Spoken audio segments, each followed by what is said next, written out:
E aí, pessoal? Bom, a gente hoje vai falar sobre o Egito Antigo, certo?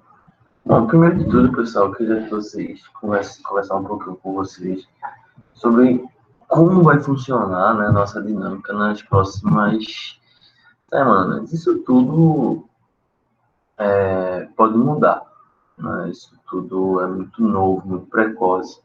A gente não sabe exatamente como vai ficar. Cada dia as notícias são novas e, assim,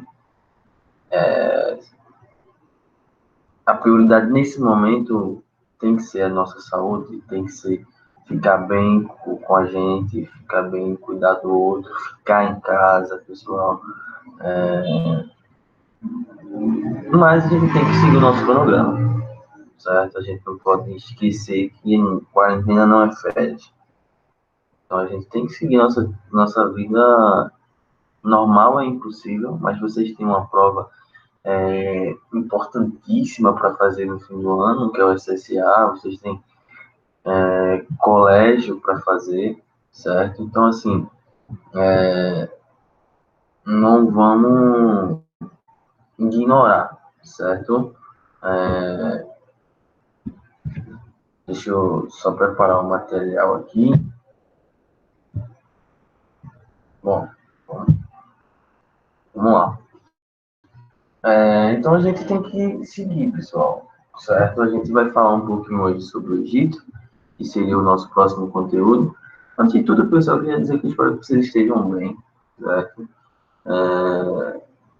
Espero que vocês estejam se cuidando, lavando as mãos, passando álcool em gel, ficando em casa. E, claro,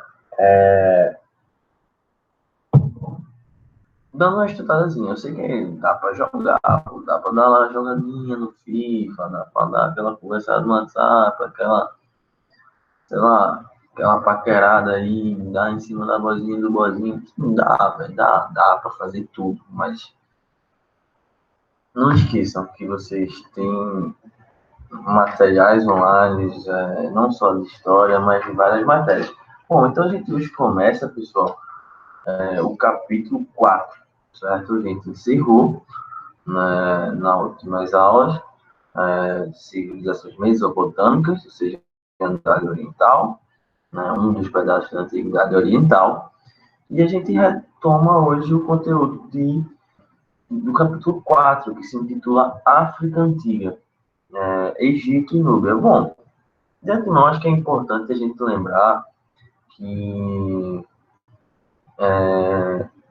o Egito Antigo, ele é na África, certo? Muitas vezes, por ter todo esse preconceito, por ter toda essa questão preconceituosa em cima da África, e o Egito ter sido uma das civilizações que mais se destacou ao longo da história, você tem vez ou outra, essa consequência de querer tirar o Egito da África, mas não. O Egito fica no norte da África, assim como o povo da Núbia também vai ficar no norte da África. A gente vai estudar tanto o Egito, vai estudar a Núbia, que forma o reino de Cush, vai desenvolver trabalhos muito interessantes em cima disso. Então, assim, no primeiro momento, eu preciso que vocês se situem da localização geográfica do Egito. É claro que eu sei que uma aula por aqui não vai ter o mesmo desempenho, né, de uma aula presencial, mas vocês se sintam à vontade para tirar suas dúvidas e acompanhem no livro. E assim, criem o hábito, pessoal, criem o hábito, né? De como se vocês estivessem indo para a escola, só que agora vocês fazem o horário de vocês, certo? Mas vamos lá, vamos seguir nossa aula. Bom, o Egito, pessoal, ele vai ficar ali localizado no nordeste da África, certo? Entre dois dos maiores desertos do mundo. O deserto da Arábia, na faixa oriental, e o deserto da Líbia, na faixa ocidental. Se a gente costuma dividir o Egito entre Alto Egito, né, e a região do Baixo Egito. E o que é que faz essa divisão? É justamente a partir do Rio Nilo. E aí entra uma palavra-chave.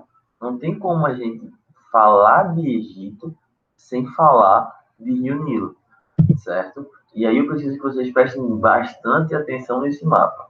Bom, como vocês podem ver, nessa região aqui, seria o Rio Nilo, certo? Seria o Rio Nilo. Aqui a gente tem Gizé, onde ficam as pirâmides, certo? Aqui a gente tem Tebas. Opa, o que é que eu fiz? Opa. A gente tem Tebas aí e tal, e que vai ser a capital do Egito mais para frente. Bom, percebam logo de cara, o Alto Egito fica onde? Embaixo. E o Baixo Egito fica em cima. Por que isso? Porque a divisão é feita a partir do Nilo.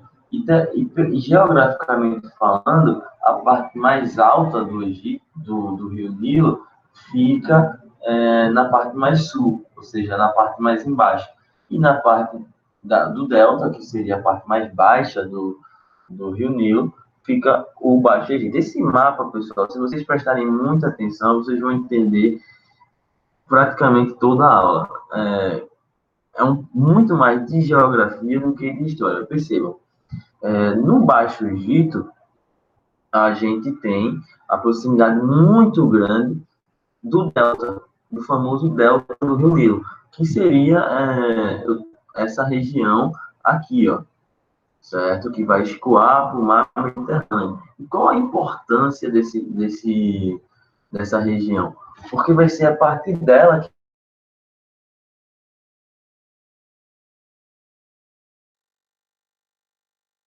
que ficam ali estocados, certo? E ficam mais fáceis de serem colhidas, porque como o delta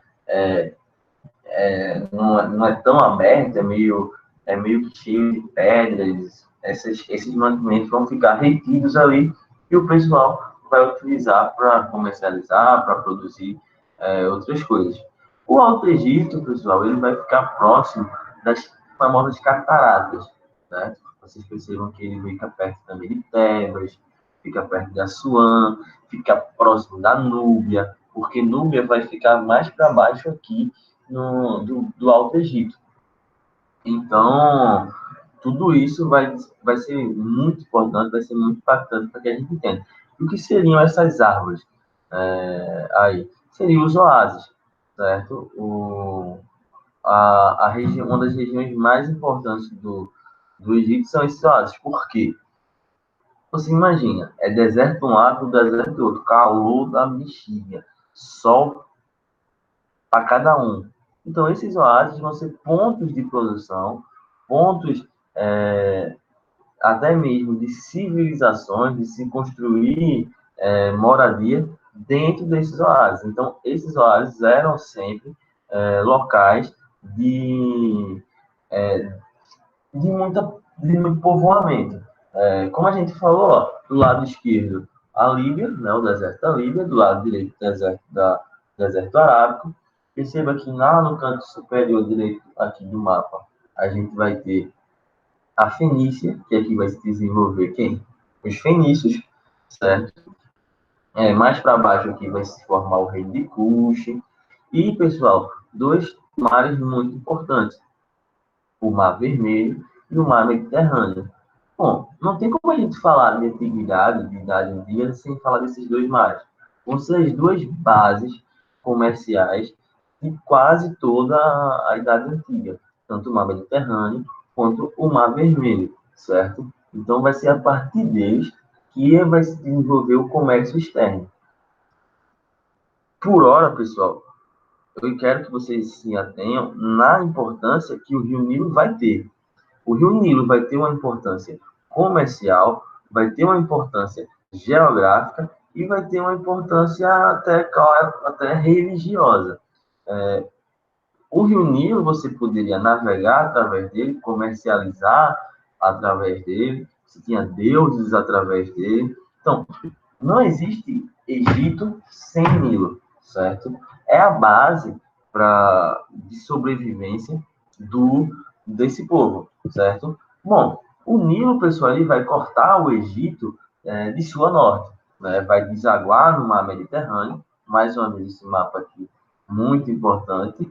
Olha aqui as três pirâmidezinhas, perto de Mênfis, Memphis, no caso, né? Ou Mênfis, depende da sua origem. Todas as duas formas estão corretas. Aqui o Baixo Egito, próximo de onde? Do delta do Nilo, certo? Perceba que ele forma um delta que vai desaguar no mar Mediterrâneo. O deserto arábico, aqui, ó, o deserto líbio do lado esquerdo, e o Alto Egito, muito próximo de onde? De Tebas, que vai ser a capital do Império Egípcio, né? Próximo do Mar Vermelho, né? Próximo do, das cataratas do Nilo, e mais embaixo, ó, quem está ali, Núbia, que vai ser o próximo povo que a gente vai estudar. Historinha que vocês já ouviram desde o nono ano, não. Desde muito tempo atrás, desde o sexto ano, desde a antiga quinta série. Como é que funciona a produção através do Nilo? Ou seja, como é que se planta, qual é a conexão que o Nilo tem com esse povo egípcio? Bom, isso aí vocês podem acompanhar, pessoal, na página 74 do livro de vocês. Ele, inclusive, vai mostrar uma tabela na qual ele vai indicar o regime do Rio Nilo. Quais são os períodos em que o Nilo está mais cheio, quais são os períodos em que o Nilo está mais vazio. Essa frequência de enchentes e períodos mais secos acontece até os dias atuais, certo? Então, o que acontecia? Por volta ali de novembro, setembro, iniciando em junho, você tinha as famosas enchentes do Rio Nilo, certo? Que fertilizavam, né, transbordando aquela, aquela região próxima ao Nilo, transbordava aquilo ali, regava aquela terra e formava o que a gente chama de humus, que é uma espécie de lama, é uma espécie de terra própria, favorável para que se produzisse a agricultura, que era a principal atividade econômica feita pelos camponeses egípcios, certo? Nos períodos de seca, você teria que se adaptar. Sendo que no Rio Nilo, até no período de seca, ele deixava partes mais férteis, sabe? As partes que ele tinha inicialmente, é, inicialmente começado, encharcado, tinha passado por enchente, quando ele secava, deixava aquela parte ali meio que úmida ainda, meio que própria para esse. Pronto, aí você pensa, pô, a gente tá falando só de geografia aqui, do que enche, do que não enche, aí é que entra a questão. É claro que tem muita influência da geografia nisso que a gente está falando, localização, e isso eu acho muito importante, você olhar para o mapa, saber onde é que fica o Egito, saber onde é que fica o Nilo, entender que tem um deserto do lado, um deserto do outro, um rio no meio, o mar Mediterrâneo aqui, o mar Vermelho ali. Então, assim, eu acho que é importante você ter essa base geográfica. Mas o que é que a história vai querer de você? Vai querer que você entenda qual é a influência dessa geografia nessa sociedade egípcia. Como é que um rio, como é que um mar, como é que um deserto, como é que todo esse enquadramento vai trazer para você um cenário propício ou não propício para você se desenvolver. Então, assim, a civilização egípcia vai se desenvolver nessa geografia. Então, vamos começar a estudar agora mais aprofundado isso. E se vocês lembram que a gente falou de dois termos nas últimas civilizações, que foi a civilização teocrática de regadio, certo? Uma das coisas que a gente falou que muitos povos da Mesopotâmia aderiram. O que era o teocrático de regadio? Uma sociedade baseada na teocracia, ou seja, no Deus, em deuses pelo menos, e no regadio porque baseava sua produção, baseava seu modo de vida em canais, em aquedutos, ou seja, na água. Você precisava estar próximo da água. E outra coisa que a gente comentou também é o modo de produção asiático. Não sei se vocês lembram, mas no modo de produção asiático você tem duas características básicas. Uma é construção de canais, construção de obras públicas, ou seja, tudo relacionado à água. E outra característica é a servidão, certo?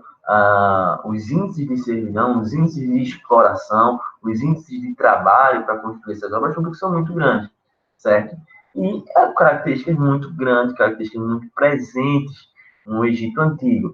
Você tem, por exemplo, como mostra na imagem, todo um sistema aí de irrigação. Você vai ter você vai ter obras, você vai ter poços, você vai ter sistemas de arados para puxar, para criar poços, para explorar o Rio Nilo da forma mais eficaz possível, certo? Então, assim, não era qualquer coisa, não era só ter o rio e deixar ele da forma que tivesse lá. Você tinha todo um sistema próprio para isso. A galera era desenrolada, certo? A galera do Egito era desenrolada. Bom, vamos continuar. Eu não quero que vocês vejam isso aqui agora, tal, mas eu vou deixar o slide disponível. Se vocês quiserem, vocês deem uma olhada. Mas tudo isso são atividades que eram desenvolvidas a partir do Nilo, certo? Tinha o pântano, você tinha os artesãos que, de certa forma, se atribuíam dessas plantações que o Nilo fornecia. Então, assim, é aquilo que eu digo, pessoal. Era uma vida baseada em um rio. Se o Nilo não existisse, talvez até existisse o Egito, mas que o Egito existiu, certo? Bom, vamos passar isso aqui e já já eu volto para conversar. Bom,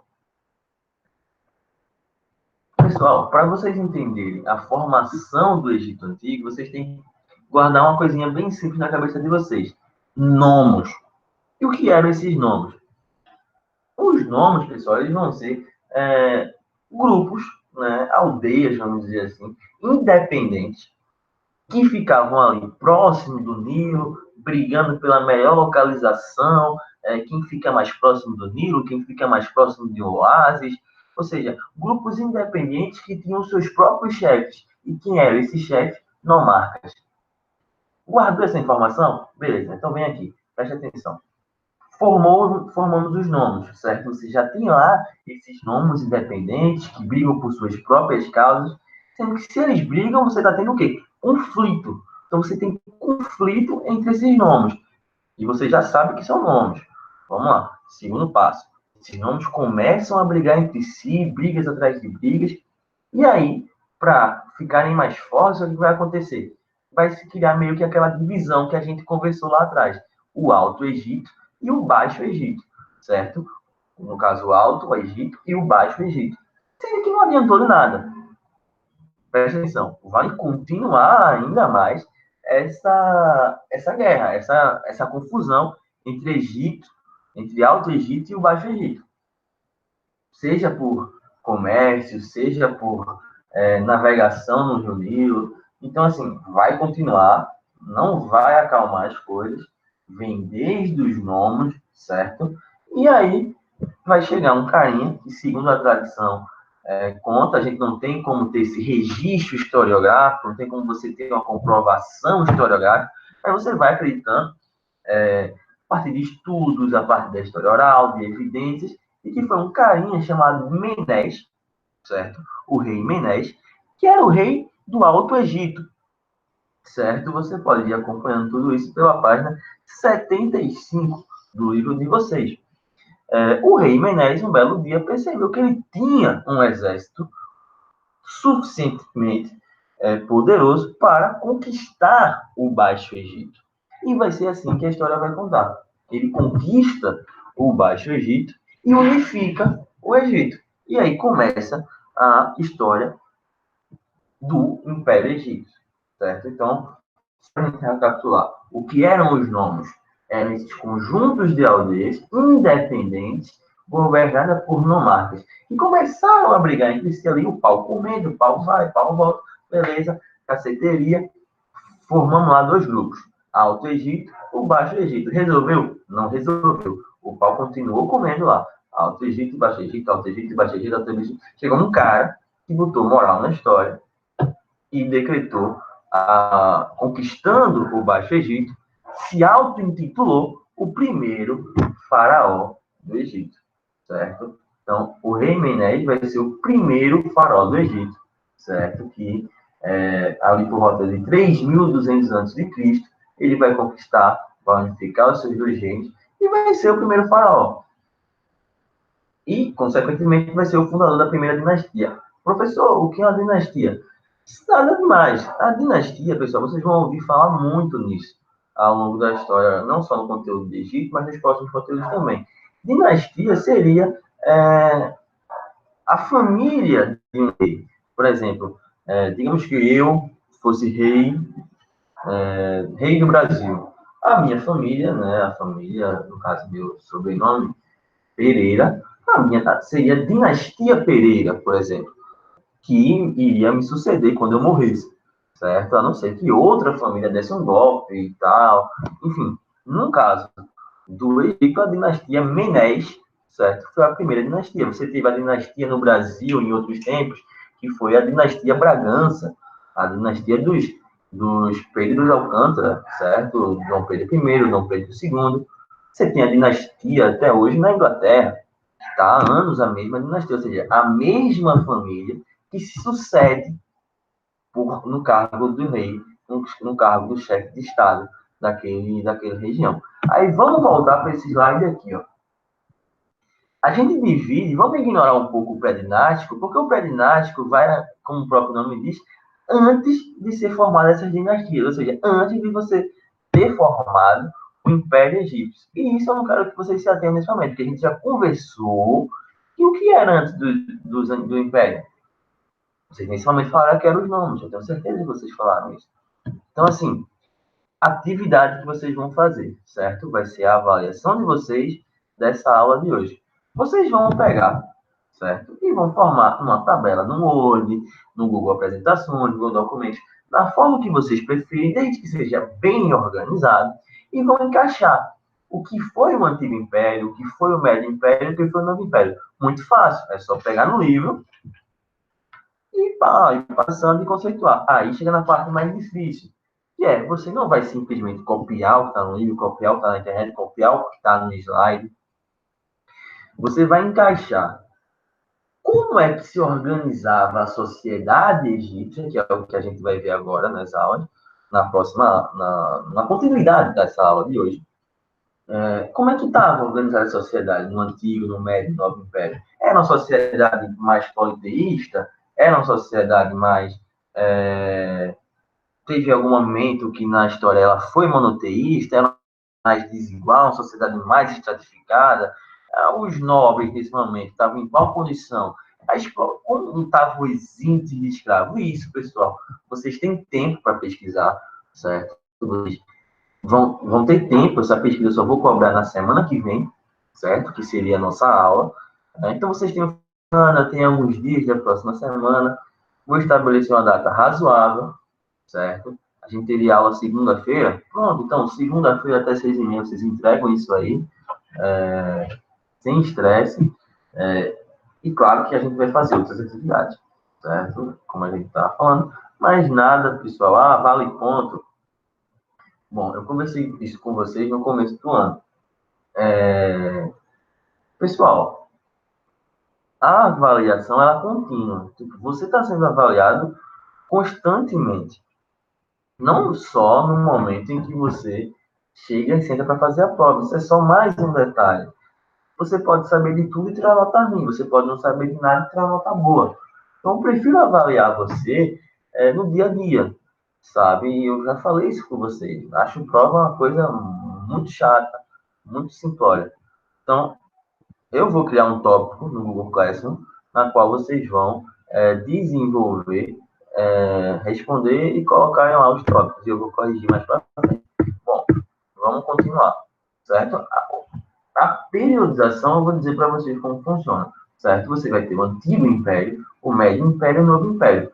Por volta ali, no Antigo Império, 2750 a 2140 a.C., o Médio Império, de 1955 a 1785 a.C., E o novo império, que vai de 1550 a 1070 a.C. Depois você tem uma série de invasões dos assírios, dos persas, dos macedônios. E, por fim, como tudo em história antiga, acaba em Roma. Chega a Roma e acaba. Roma vai dominar tudo, pessoal. Ou seja, a gente vai estudar Roma esse ano, vocês vão ver o poder que o Império Romano teve, certo? Vai conquistar quase tudo que tinha para conquistar ali naquele momento.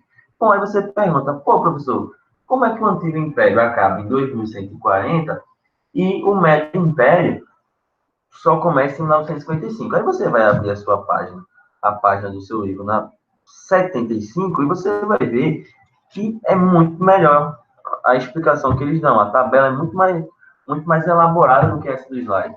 Por quê? Você vai ver que entre esses períodos a gente tem os chamados períodos intermediários, que era justamente o período em que o pau comia. O período em que a caceteria rolava solta, ou seja, em que geralmente as dinastias brigavam entre si, os momentos em que o faraó X brigava com o faraó N para ver quem é que ia assumir o poder. Então, não se assustem com essa diferença entre um período e outro. Por quê? Porque são os chamados períodos intermediários, que são períodos tensos na história da Grécia. Não, esqueça a Grécia, Egito. Certo? Tudo bem? Vamos continuar. O Antigo Império, o Médio Império e o Novo Império. A gente vai comentar? Não. Por que não vai comentar? Porque vocês vão desenvolver essa pesquisa em casa. Certo? Vocês vão me ajudar a entender o Novo Império, o Médio Império e o Antigo Império. E claro que a gente vai fazer um comentário em cima disso, certo? Bom, mas vamos falar rapidamente sobre a sociedade egípcia, certo? Primeiro, faraó, sacerdote e vizir, que formariam ali a nobreza egípcia, né? A elite egípcia. O faraó é o manda-chuva, é o Deus vivo. Ele é visto pela sociedade egípcia como o Deus vivo, certo? O termo faraó representa casa grande, vem de casa grande. Então, o faraó e sua família ele tem uma série de regalias, é dono da maioria das terras do Egito, é o dono das riquezas do Egito, a mumificação do faraó é uma mumificação diferente, certo? Então, assim, as pirâmides são feitas em homenagem a ele. Ele é um deus, pessoal, para o povo egípcio, certo? E logo abaixo dele, quem é que vem? Vem o vizir, que tem aqui, ó, que era a maior autoridade depois do faraó. Vamos lá, vamos dar um exemplo. Ele seria como um ministro, um ministro. Bom, ele seria como o Paulo Guedes ou o Sérgio Moro do Bolsonaro. O cara que depois do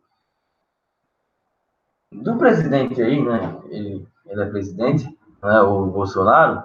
Ele, depois dele, quem é que mais manda? Acho que é mesmo o Paulo Guedes, o Sérgio Moro. Ele seria tipo isso aí, certo? Caberia a ele tomar as decisões de supervisionar a justiça, supervisionar a administração financeira, supervisionar as polícias e, claro, assim, o faraó ele não vai até o povo, certo? Ele não vai fazer o Estado funcionar. Ele é um símbolo. Ele tem todo o poder, manda e desmanda quando ele quer. Mas quem fazia o trabalho duro, se é que a gente pode chamar isso de um trabalho duro, você cobrar impostos, enfim, que era uma das funções do vizir, ele fazia em nome do faraó. Então, assim, ele tinha um respeito muito grande na sociedade, certo? Era muito temido pela sociedade egípcia. Vamos voltar lá para a pirâmide? Bom, e aí vem o sacerdote. O sacerdote, ele é também muito respeitado, porque ele era o líder religioso, e além disso, era dono de uma grande parcela de terras. As terras que não eram do faraó, quase sempre eram do sacerdote, certo? Ele recebia uma camada muito grande de impostos, certo? Os impostos cobrados ou iam para o faraó ou iam para os sacerdotes, certo? Então, assim, ele tinha um poder muito grande. Outro grupo muito interessante da sociedade egípcia são os escribas. Qualquer um podia ser um escriba? Claro que não.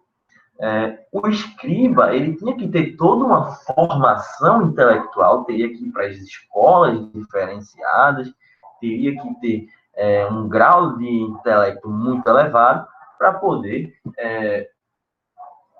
não é escrever, pessoal, não é que o escriba somente escrever, mas trabalhar para o Estado, trabalhar para o faraó, trabalhar em templos, ser a cabeça pensante, vamos dizer, daquele sistema. Bom, passar nessa galera, que seria a nobreza, que seria a camada mais respeitada, né? E, tirando o faraó, que é o ápice do ápice do ápice, o sacerdote, o vizir, a nobreza, o escriba, são pessoas que, apesar de não serem deuses, né, como o faraó, são muito respeitadas, fazem parte de uma nobreza. A gente vem agora para a galera mais sofrida, né, a galera ralada. Né? Primeiro, eu queria começar falando dos artesãos.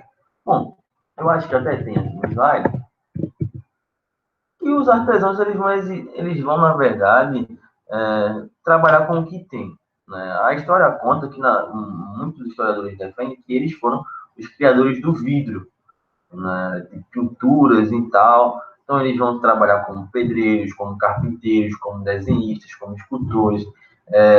Vão desenvolver muitos textos, muitas obras dos papiros, que eram uma das formas de se registrar na época do Egito era através do papiro, certo? Trabalhavam também em obras públicas. Então, assim, o artesão ele fornecia também mercadoria para que fosse comerciada. O artesão ele podia muitas vezes também ser um comerciante, quase sempre era um comerciante. Então, assim, era um grupo que se virava, certo? Era um grupo que tinha diferentes formas, diferentes atribuições naquela época. Bom, outro grupo, vamos voltar para a tabela, era os soldados, ou os militares ali. Ó. Bom, o que é que os militares ganharam força? A partir de que momento? Império Egípcio, pessoal. Então, se é um império, eles tiveram que conquistar alguma coisa. Império é porque teve conquista, porque teve expansão. Então, assim, a partir do momento que o Egito começa a sua expansão, começa suas conquistas, eles vão começar a ter um respeito maior na sociedade. E o que é que fazia uma pessoa ser militar, ser soldado na época do Egito Antigo? Bom, primeiro, você conquistando, você vencendo a guerra, eles poderiam realizar diversos saques, ou seja, diversos roubos, diversos furtos durante a conquista. Ganhando a guerra, teoricamente, o que você conquistou era seu. Além disso, muitas vezes, uma guerra em nome do faraó, uma guerra em nome do sacerdote, você tinha uma série de promessas, de terras, uma série de promessas que poderiam ser cumpridas. Então, quase sempre você ia para aquela guerra, você ia como militar em troca de alguma regalia, certo? Outro grupo muito interessante são os comerciantes, certo? Que eles faziam o quê? Que os comerciantes, como é que funcionava o comércio? A gente até conversou um pouco, né, nas últimas semanas, vocês viram que os sumérios, os acários, eles têm algum tipo de comércio, mas é um comércio muito simples.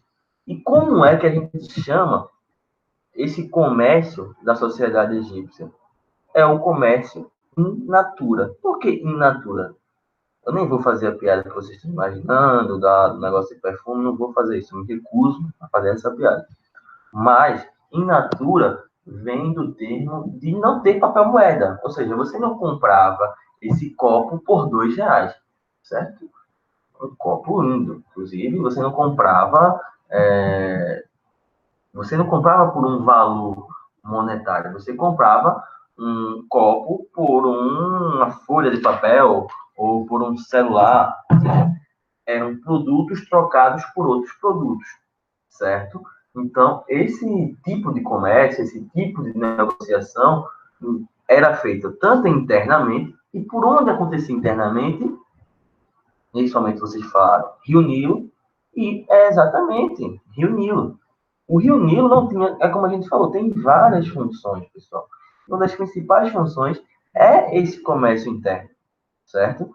Então, internamente você fazia esse comércio via Rio Nilo. E externamente, vocês falaram Mar Vermelho e falaram Mar Mediterrâneo. E acertaram, porque vai ser lá mesmo.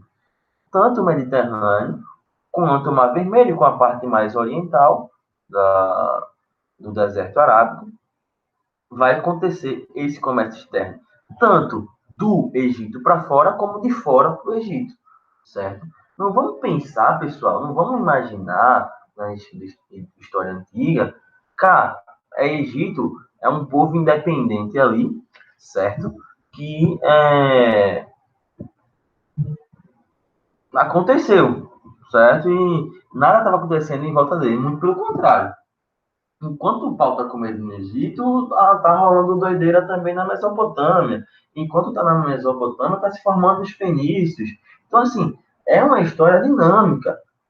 Assim como a gente estuda, por exemplo, na Idade Moderna, na Idade Contemporânea, você tem França, Inglaterra se formando, você tem Alemanha se unificando. Da mesma forma, acontece na Idade Antiga. Não é que porque o Egito está se formando, porque o Egito é dessa forma, que o mundo parou. Muito pelo contrário. Então, esses povos se conectavam. Os hebreus, por exemplo, vão ser escravizados pelos egípcios. Você passar muito tempo no cativeiro, né? A famosa primeira diáspora judaica, certo? Bom, e por fim, dois grupos que eu queria falar. Um era os que são os camponeses, certo? Chamados felais na, na sociedade egípcia. Tem aqui no, no slide, certo? Porque os camponeses são um grupo importantíssimo. Primeiro, porque eles eram a grande maioria. A maioria da sociedade egípcia era camponesa. E era um povo muito sofrido, certo? Primeiro, porque tinham que pagar uma taxa de impostos elevadíssimos, certo? A sua principal atividade econômica era a agricultura, tudo bem, beleza? Supostamente ok, sendo que da agricultura, além da sua sobrevivência, eles tinham que tirar a parte para pagar os seus impostos. Como não tinha papel moeda, eles pagavam com a própria colheita deles, ou seja, muitos deles,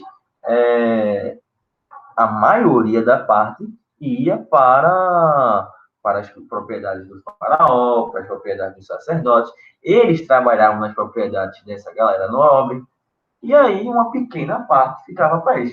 E além disso, perceba como era sofrida a vida dessa galera. Eles poderiam, a qualquer momento, serem convocados, né, gentilmente, para trabalhar numa obra pública, para abertura de uma estrada, para abertura de um canal, para abertura, para a construção de uma pirâmide, para a construção de um templo, de um palácio, o que é que fosse. Bastava dar na telha do faraó, bastava dar na telha do vizir, do sacerdote. E assim, vai dizer não? Tu vai dizer não? Pô, o farol tá lá e tal. Ó, pô, tem um tempo aí pra tu construir. Vou não, pô. Vai, diz não, pô, confia no seu potencial e diz não pro farol. Claro que eles iam. Claro que eles iam. E, além disso, tinham que sobreviver, tinham famílias para manter. Assim, era beirando quase que a escravidão, vamos dizer assim. Certo? Era uma vida muito sofrida. E o outro grupo, por fim, eram os escravos. E quase sempre eram estrangeiros, certo? Mas também tinham os escravos que vinham de dívidas, vamos dizer assim, internamente. Deixou de pagar o imposto para o faraó, você agora passa a ser propriedade daquele faraó. E onde é que esses escravos trabalhavam quase sempre? Pedreiras, construindo pirâmides, minas, então, assim, esses escravos, eles trabalhavam na parte mais pesada, vamos dizer assim. Você também tinha, claro, os escravos domésticos, mas era uma minoria. Era uma minoria. A grande maioria era na construção das grandes obras, na construção de minas. Por exemplo, as pirâmides, pessoal, lá de Memphis, ele não dá para imaginar que foi construída pelo faraó. Tem o nome dos faraós, é claro, mas quem levantou aquilo ali, pessoal, foi escravo e camponês. Imagina você construir aquilo ali, velho, o trabalho que deve ter dado. A prefeitura hoje vai fazer uma obra, calçar uma rua, passar um mês, imagina para construir uma pirâmide. Você sabe que uma obra é fantástica quando a galera diz que quem fez foi Alien, tá ligado? Então, assim, pô, deve ter morrido muita gente na construção daquilo. A gente esquece de falar disso. A gente dá voz, a gente tem que lembrar de dar voz a essa galera. Do protagonista, dos verdadeiros. Quem é o verdadeiro protagonista da história do Egito? É o faraó. A gente viu já que se o camponês era na maioria, se o camponês era quem fazia a economia girar, porque era ele que produzia a agricultura, era ele que pagava os impostos. A gente está vendo que era o escravo que fazia a obra pública lá, se era o escravo que levantava a pirâmide, se era o escravo que construiu o sarcófago. Então, quem é o verdadeiro protagonista dessa história? A gente vai ver ao longo da história sempre um grupo, uma nobreza, explorando o outro grupo. Seja na Idade Média, o vassalo explorando o servo, seja na Idade Contemporânea, o grande burguês explorando o proletário. Aqui a gente vai ter, mais uma vez, uma grande nobreza, faraó, sacerdote, explorando uma galera sem condições nenhuma, que eram os camponeses, os escravos, os próprios militares. Então, vocês vão percebendo, pessoal, que por mais que sejam sociedades diferentes, a gente volta sempre àquilo que a gente viu nas sociedades mesopotâmicas. Exploração, impostos, e tudo isso acabava sempre em conflito, em revoltas. A prova disso, não estou querendo relativizar a história dos hebreus, que a gente vai ver, mas os hebreus vão passar um tempão sendo escravos do faraó, né? Então, assim, a gente não pode passar pano, né? A história do Egito cheia de perversidades também. O último tópico, pessoal, que eu queria conversar com vocês, a gente vai conversar mais sobre economia, sobre essas coisas, mais para frente. Mas, por fim, o que eu queria conversar com vocês era sobre religião, certo? A gente tem, na religião egípcia, primeiro, como vocês já devem imaginar, eles eram o quê? Politeístas.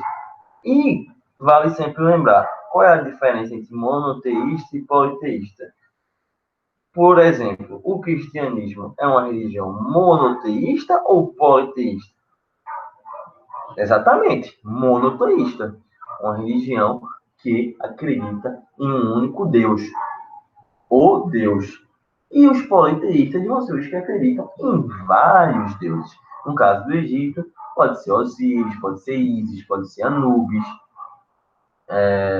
Amon-Ra. Então, todos esses todos esses deuses eram cultuados pela religião egípcia.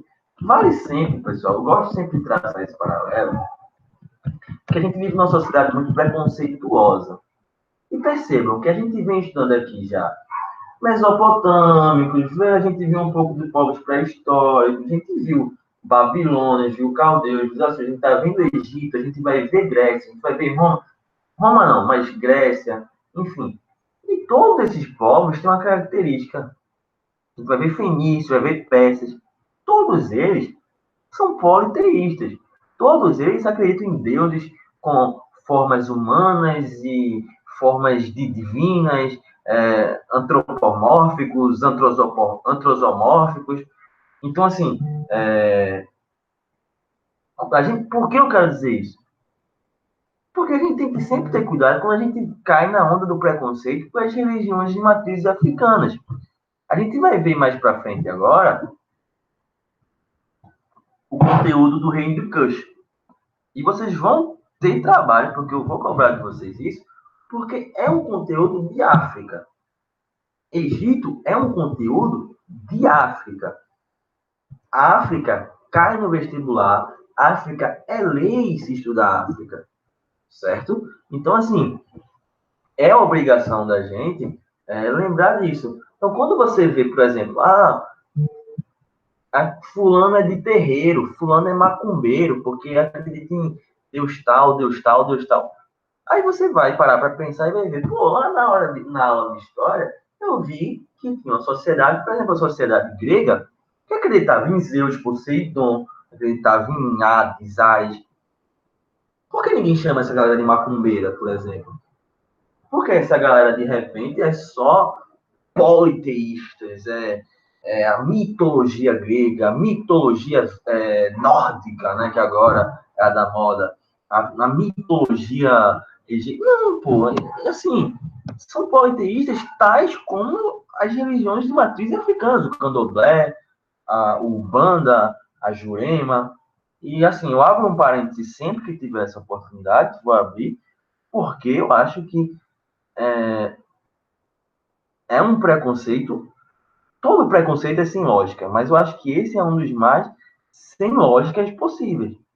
É um preconceito fora do comum, que não tem lógica, é banal, sabe? E é racista. Ponto. Bom, mas vamos continuar depois desse desabafo. Então, assim, como é que vai surgir, né? Quem vão ser os principais deuses, né, da religião egípcia? Primeiro, diferente de muitos dos deuses, por exemplo, o Deus católico é o Deus perfeito. Deus nunca errou. Né? O Deus da católica é o Deus onipresente, onisciente, enfim, o Deus que perdoa, o Deus misericordioso. É a crença da Igreja Católica, é a crença da Igreja, é a crença do cristianismo.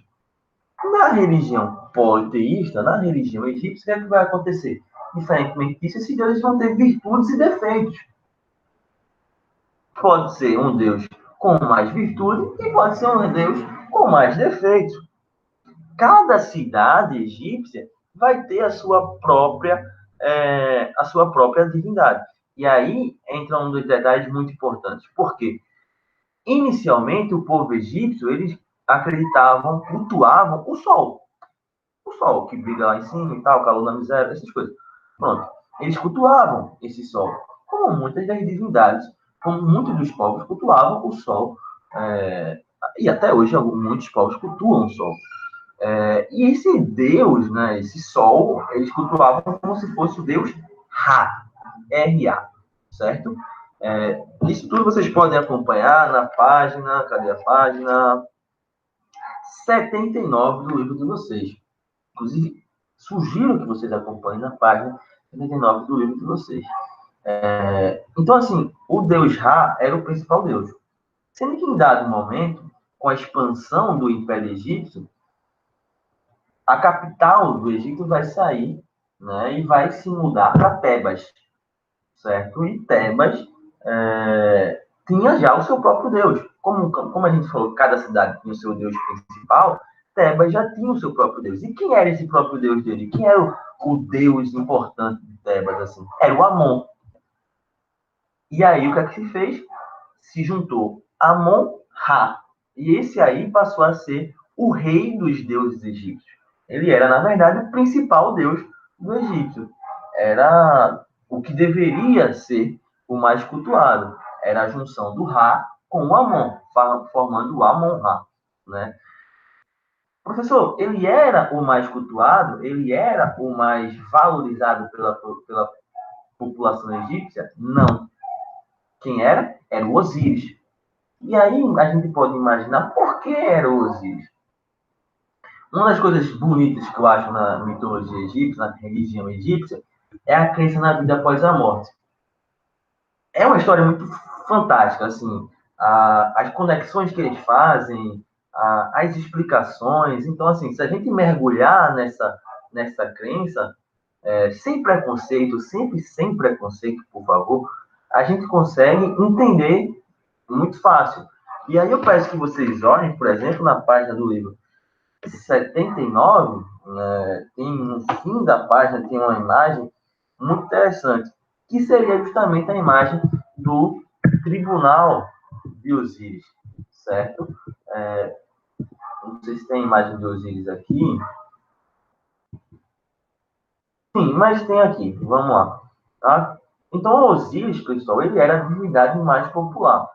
Por que ele era a divindade mais popular?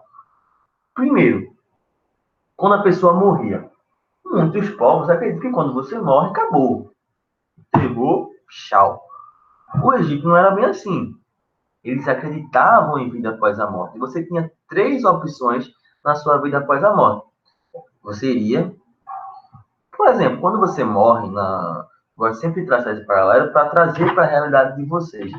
Na religião católica, na religião protestante, na religião espírita, vai ter um pouco de diferença, mas vamos generalizar aqui de forma geral. Generalizar de forma geral, né? Vamos tentar traçar um panorama geral entre as religiões cristãs. Por exemplo, quando você morre, supostamente, você passa pelo julgamento, né, das suas ações aqui na Terra. E aí, dependendo, você vai para o inferno, para o céu ou para o purgatório, certo? E é mais ou menos isso o que acontece no Tribunal de Osíris. Você vai estar lá, certo? Osíris vai julgar as suas ações. No caso, Anubis vai conduzir o morto, né, até Osíris. Perceba que tem quase que todos os deuses envolvidos nesse processo, certo? Então, Anubis leva você até Osíris para ser julgado. E como é que ele vai fazer isso? Seu coração vai ser colocado em uma balança. E do outro lado da balança vai ter uma pena. Uma pena. Aquele bagulho bem leve e tal. E aí você tem 3 opções. Se seu coração tiver um peso igual ou menor do que o da pena, o indivíduo vai ser salvo por Osíris. E vai para onde? Vai para o campo da paz. Que, na verdade, é onde seria o céu do cristianismo. Cheio de almas iluminadas. Seria o paraíso, vamos dizer assim. E aí você tem a opção mais chata, né? Que era o purgatório. Por quê? Caso você não tenha essa... Caso o seu coração não pese menos do que a pena, você é uma alma perdida, certo? Você fez alguma ação muito ruim aqui na Terra. Então você vai para o purgatório pagar pelos seus pecados. E aí, pessoal, olhando para essa imagem aqui do livro de vocês, abram um livro, na página 79, e vejam na imagem.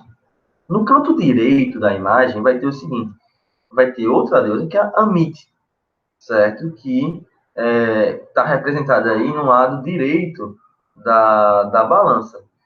E aí, pessoal, é o seguinte, caso o seu coração fosse mais pesado do que a pena, já era. Você, né, sem o coração, é claro, o corpo não poderia viver. E aí, você seria, como é que eu posso dizer, comido, né? O coração não teria vida após a morte. E aí, então, seria devorado, certo? Mas, isso aí vai depender das suas ações, certo?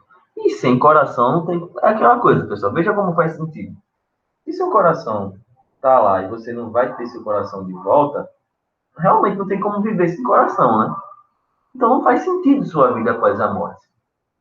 Então, sem coração, sem vida após a morte, acabou. Então é aquela coisa, tem vida após a morte para o Egito, para a religião egípcia? Tem, até certo ponto.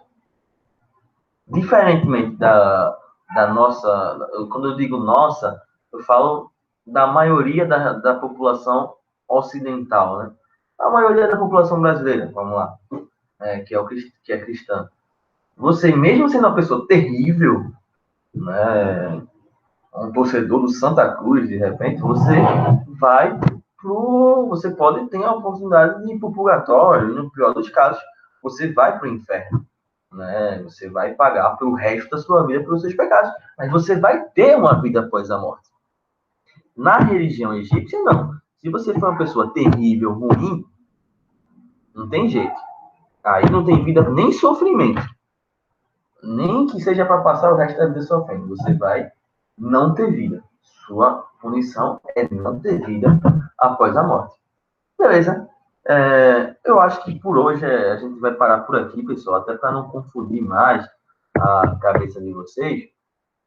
Mas eu quero que vocês recapturem algumas coisas. Primeiro, eram politeístas, né? Acreditavam em deuses antropomórficos e antroposomórficos, né? Ou seja, deuses tanto com forma humana, como, por exemplo, o Osíris, como, por exemplo, a Ísis, e vai ter também os deuses com forma humana e animal, como o Anubis, que vai ter o corpo de um homem e a cabeça de um cachorro, certo?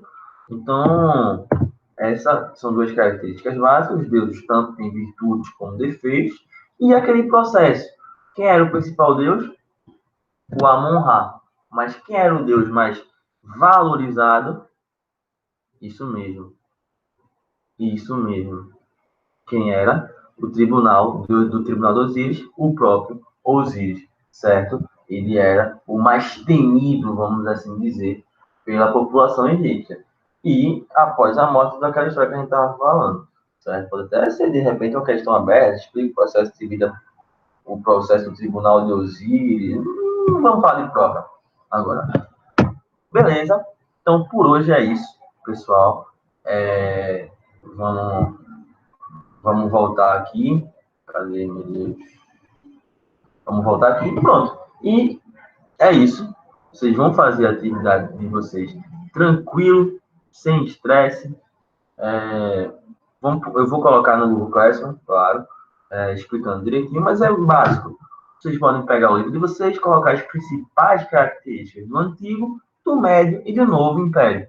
E, em cima disso, colocar quais são as principais características da sociedade egípcia em cada momento desse. Por exemplo, a gente conversou sobre os escravos, sobre os camponeses, sobre os militares, sacerdotes, faraós, enfim. Toda essa galera deve ter alguma contribuição, deve ter alguma diferença em cada período. E é isso que vocês vão ver. Seja pela internet, seja de repente por um filme, seja de repente pelo próprio livro, certo? Vocês estão livres, vocês têm tempo, certo? E é isso, pessoal. Eu espero que vocês estejam se cuidando, espero que todos estejam lavando as mãos, ficando em casa, lembrando que quarentena não é férias, certo? E a pegada vai ser essa. Temos 3 encontros por semana, certo? Nossa carga horária semanal são 3 encontros semanais, que funcionava 2 horas na segunda e uma na sexta. Pronto. A pegada vai ser essa. Muito tranquilo. Eu acho que até, de certa forma, vai ser bom para vocês vão criar uma autonomia. Mas não se esqueçam, vocês têm que. Vai depender de vocês. Não adianta nada eu colocar a aula, vocês assistirem, não adianta nada eu passar a atividade, vocês só copiarem. É uma questão de vocês com vocês também, certo? Mas eu acredito muito que vocês vão valorizar esse momento. Porque tem prova marcada para vocês. Por exemplo, eu sugiro que se você tiver um tempo, faça, por que não, a atividade da página 70 e 71. E se quiser, coloque lá no Google Classroom que fez. Pode colocar, que eu vou ver que você fez e vou, como eu falo, a avaliação para mim é contínua, certo? Então, se você fez, vai contar para mim na minha planilha. Então, são questões pequenas, 6 questões, mas que retomam aquele conteúdo que a gente viu de Mesopotâmia. E não se esqueça que vocês tinham uma prova marcada, uma prova feita, inclusive, já, que em algum momento vai ter que ser feita, seja online, seja presencial, não sei como vai ser, a gente não sabe, as notícias estão bombardeando ainda. Então, por isso, façam. Não custa nada vocês fazerem essa atividade, certo? São 6 questões de marca X, certo? Para o livro de vocês, página 771. Não é obrigatória, mas eu faria, certo? Até com o intuito de ser uma revisão mesmo. E, claro, essa não vai ser a única atividade que a gente vai fazer sobre o Egito. Vão ter outras atividades. Já tem atividade, por exemplo, marcada para a próxima semana sobre o Rio Nilo. Sempre tentando contextualizar com os dias de hoje, certo? Vai ter uma atividade sobre as mulheres no Egito. E aí depois, pessoal, a gente espera, vamos ver o que é que vai ter. São tempos difíceis, mas é isso, pessoal. Espero que vocês tenham entendido. Qualquer dúvida, entrem no Google Classroom. Pode, de repente, chegar no Instagram, no WhatsApp, pede o WhatsApp, sei lá, dá um jeito. Tem o Google Classroom também, o Google Classroom que faz isso aí também, mas, enfim, o importante é você se comunicar. Essa parada mudou. A gente está enfrentando uma parada sinistra aí e a gente não pode vacilar, beleza? Se cuidem, lavem as mãos.